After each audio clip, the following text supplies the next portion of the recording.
But let's go ahead and shrink PJ and enlarge the ball for the sake of example here. Now, notice the lines are still curving downward and away in all directions, even though he's getting smaller and the ball is getting bigger. This never changes with scale.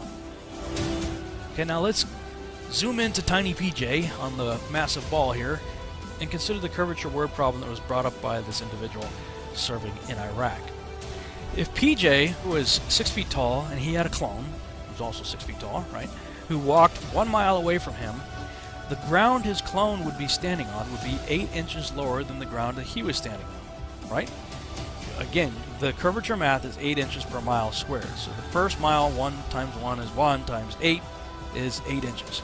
So the ground from point A to point B is going to be 8 inches below point A. Right, you with me so far? Now if the clone had a clone who walked another mile away, that clone's ground would be 32 inches below PJ's ground. Why? Because it's 8 inches per mile squared. 2 miles, okay, 2 times 2 is 4 times 8 is 32. So the ground that clone number 2 is standing on is 32, almost 3 feet below the ground that PJ is standing on. And if we had yet another clone who was to walk 1 more mile, his ground would be 72 inches or 6 feet below PJ's. Thus, the top of clone number 3's head would be even with the bottom of PJ's feet.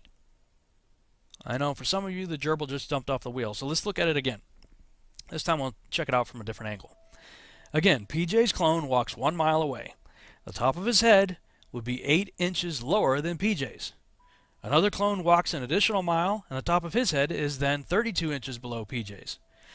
The third clone walks 1 more mile, and at just 3 miles away from PJ, the ground clone number 3 is standing on is 6 feet below PJ's. Thus, the top of clone number 3's head is going to be even with the bottom of PJ's feet. Now, I'm not trying to see whether or not the person can see the other person. What I'm trying to show you is the issue of the ground level. The ground level is the issue that I'm focused on with this example. Because if clone number 3's ground is 72 inches below the ground that PJ is standing on, it's going to be physically impossible for PJ to look straight ahead or to the left or the right or behind him and ever expect to see the horizon at his eye level. It cannot be done. I'm going to say it again. If you're just looking straight ahead, there is no way the horizon could ever be at your eye level. When the ground you're standing on is immediately beginning to recede away from you in every direction, you're standing on a point on a ball, supposedly.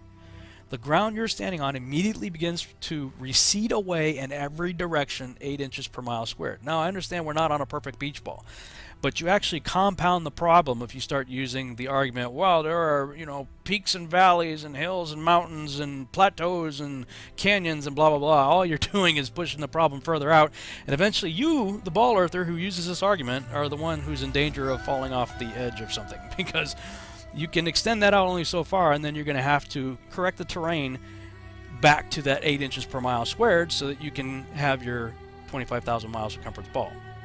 Or pair if you choose to go by Neil deGrasse Tyson.